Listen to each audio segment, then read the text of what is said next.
السلام علیکم ورحمۃ اللہ وبرکاتہ۔ ہر سال رمضان کا یہ مبارک مہینہ ہمارے سامنے آتا ہے اور اللہ تعالیٰ سے دعا ہے کہ اللہ تعالیٰ ہماری عمر دراز کرے اور اس ماہ مبارک کو ہماری زندگی میں مزید نصیب فرمائے۔ ہمیشہ سے ہوتا یہ چلا آ رہا تھا کہ لوگ رمضان مبارک میں بہت زیادہ محنت کرتے اور بہت زیادہ شوق سے اپنا وقت نکال کر قرآن کریم کی تلاوت کرتے، ایک ایک قرآن، دو قرآن، تین قرآن، حتیٰ کہ یہاں تک ہم نے معمول دیکھا کہ لوگ رمضان مبارک میں 30 قرآن کریم پڑھ لیا کرتے تھے۔ ہم نے دیکھا کہ بچے، بچیاں، لڑکیاں اور ہمارے گھر خاندان میں بھی اور ہمارے اسٹوڈنٹس جو ہیں ان میں بھی ہم نے دیکھا کہ وہ لوگ آپس میں ایک دوسرے سے مقابلہ کرتے تھے کہ تمہارے کتنے قرآن ہو گئے، تمہارے کتنے پارے ہو گئے۔ تو ظاہر ہے یہ جو نظام تھا، یہ جو سسٹم تھا قرآن کریم کو زیادہ سے زیادہ پڑھنے کا، یہ نہ صرف یہ کہ ہمارے گھر میں، خاندان میں، ہمارے اسٹوڈنٹس میں، بلکہ ہم نے اپنے مقتدیوں میں بھی دیکھا، الغرض یہ کہ تمام مسلمانوں میں یہ نظام پایا جاتا تھا کہ لوگ شوق سے زیادہ قرآن کریم کی تلاوت کیا کرتے تھے۔ یہ سلسلہ چلتا چلا جا رہا تھا اور اللہ تعالیٰ کی بڑی رحمت تھی، کرم تھا اور عنایت تھی کہ لوگ قرآن کریم کو زیادہ سے زیادہ پڑھ رہے تھے اور قرآن کریم کی فضیلت کو حاصل کر رہے تھے، ثواب کو حاصل کر رہے تھے، نیکیاں جمع کر رہے تھے۔ لیکن پھر اس کے بعد کچھ شر پسند لوگ میدان میں آئے اور اپنے آپ کو اللہ کے نبی صلی اللہ علیہ وسلم کی حدیث پر عمل کرنے والا کہہ کر لوگوں کو دھوکہ دینا شروع کیا اور لوگوں کو قرآن کریم پڑھنے سے روکنا شروع کر دیا۔ اور انہوں نے ایک بہت خوبصورت نعرہ دیا اور اس کو کہہ کر لوگوں کو قرآن کریم سے دور کر دیا، اور وہ نعرہ یہ دیا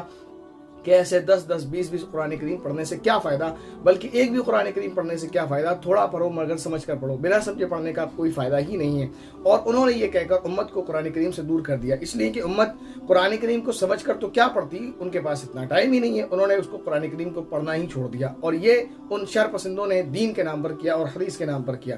بات یہ نہیں ہے کہ میں آپ کو قرآن کریم کو سمجھ کر پڑھنے سے روک رہا ہوں، میں نے تو خود اس کی کوشش کی، اور آپ کو، اور میرے ہی نہیں، میرے علاوہ اور بھی بہت سارے علماء ہیں، اور اسی طرح اپنی ویڈیوز میں اور اسی طرح کلاسز آن لائن چل رہے ہیں جس میں آپ کو تفسیر پڑھائی جاتی ہے۔ میں خود بھی اس وقت آن لائن آف لائن دونوں طریقے سے تفسیر پڑھا رہا ہوں، جیسے آپ کو موقع ہو آپ جوائن کر سکتے ہیں۔ لیکن ہرگز میرا کہنے کا مقصد یہ نہیں ہے کہ قرآن کریم سمجھ کر نہ پڑھیں، لیکن اس طرح کا نعرہ دے کر امت کو یوں بے لگام چھوڑ دینا اور اس کو کہیں کا نہ چھوڑنا، نہ یہاں کا نہ وہاں کا۔ وہ ایک کہاوت ہے نا کہ نہ خدا ہی ملا، نہ وصال صنم، نہ ادھر کے رہے نہ ادھر کے ہم، کہ لوگوں کو سمجھ کر قرآن کریم پڑھنے کے نام پر ایک نعرہ دیا اور ان کو یہ کہا کہ بنا سمجھے پڑھنے سے کوئی فائدہ ہی نہیں، تو انہوں نے سوچا جب فائدہ ہی نہیں ہے تو کیوں ٹائم خراب کریں، انہوں نے پڑھنا ہی چھوڑ دیا۔ یہ لوگوں نے ایسا کیا، حالانکہ ان کی یہ بات قرآن کریم کے تعلق سے جو ہے یہ صرف اور صرف جہالت اور لا علمی پر مبنی ہے، اس کے علاوہ کچھ بھی نہیں۔ یا تو وہ جاہل ہیں، یا پھر وہ جان بوجھ کر اگر ایسا کرتے ہیں تو پھر وہ بددین ہے، معذرت کے ساتھ وہ اگر اس طرح کی حرکت کر رہے ہیں تو یا تو جاہل ہے، اور جاہل ہے تو بہت اچھی بات ہے، لیکن اگر وہ جاہل نہیں ہے، جان بوجھ کر ایسا کر رہے ہیں تو میں پھر کہہ رہا ہوں بددین ہے، جو قرآن کریم سے امت کو قرآن کریم سے دور کر رہے ہیں اور قرآن کریم کی تلاوت سے امت کو روک رہے ہیں۔ میں آپ کو ایک حدیث سناتا ہوں، ان عقل مندوں سے پوچھئے جو لوگوں سے یہ کہتے پھرتے ہیں کہ قرآن کریم کو بنا سمجھے پڑھنے کا کوئی فائدہ نہیں ہے۔ اللہ کی تعالیٰ کو یہ بات معلوم تھی کہ ایسی ایک مخلوق پیدا ہوگی جو لوگوں کو حدیث کے نام پر قرآن کریم کو پڑھنے سے روکے گی اور ایک خوبصورت نعرے کے ساتھ لوگوں کو روکے گی، اس لیے اللہ تعالیٰ نے نبی پاک صلی اللہ علیہ وسلم کی زبان مبارک سے قرآن کریم کے پڑھنے پر جو فضیلت اور ثواب کی جو حدیث سنوائی ہے، امت تک پہنچوائی ہے، وہ حدیث اس طرح سے کہ وہ خود ان کم عقلوں کی زبان کو بند کر دیتی ہیں۔ لیکن یہ میں کہہ رہا ہوں نا، یا تو یہ کم عقل ہیں، کم علم ہیں، جاہل ہیں، یا پھر بددین ہیں، یا اس کے علاوہ کوئی دوسرا راستہ نہیں ہے، کیونکہ اگر انہوں نے اس حدیث کو پڑھا ہوتا تو ان کی یہ بات وہیں پر زیرو ہو جاتی جو یہ بکواس کر رہے ہیں کہ قرآن کریم کو بنا سمجھے پڑھنے کا کوئی فائدہ نہیں۔ میں آپ سے کہتا ہوں کہ قرآن کریم کو بنا سمجھے پڑھنے پر ہی 10 نیکیاں ملتی ہیں، سمجھ کر پڑھنے پر اضافی نیکیاں ملتی ہیں، اور یہ بات میں آپ کو بار بار کہتا رہتا ہوں، میں نہیں کہتا، کیونکہ یہ بات نبی پاک صلی اللہ علیہ وسلم نے فرمائی ہے۔ حضرت عبداللہ ابن مسعود رضی اللہ تعالیٰ عنہ کی روایت فرماتے ہیں، نبی پاک صلی اللہ علیہ وسلم نے فرمایا، من قرأ حرفا من کتاب اللہ فلہ بہ حسنۃ والحسنۃ بعشر امثالها، لا اقول الف لام میم حرف ولكن اقول الف حرف ولام حرف ومیم حرف، کہ اللہ کے نبی صلی اللہ علیہ وسلم نے فرمایا کہ جس نے قرآن کریم کا ایک حرف پڑھا اس کو 10 نیکیاں دی جاتی ہیں، اور میں یہ نہیں کہتا کہ الف لام میم ایک حرف ہے، بلکہ میں یہ کہتا ہوں الف ایک حرف ہے، لام ایک حرف ہے، میم ایک حرف ہے، یعنی الف لام میم پڑھنے پر 30 نیکیاں ملتی ہیں۔ ان کم عقلوں سے یا پھر عقل کے زیادہ اپنے آپ کو سمجھدار سمجھنے والوں سے پوچھئے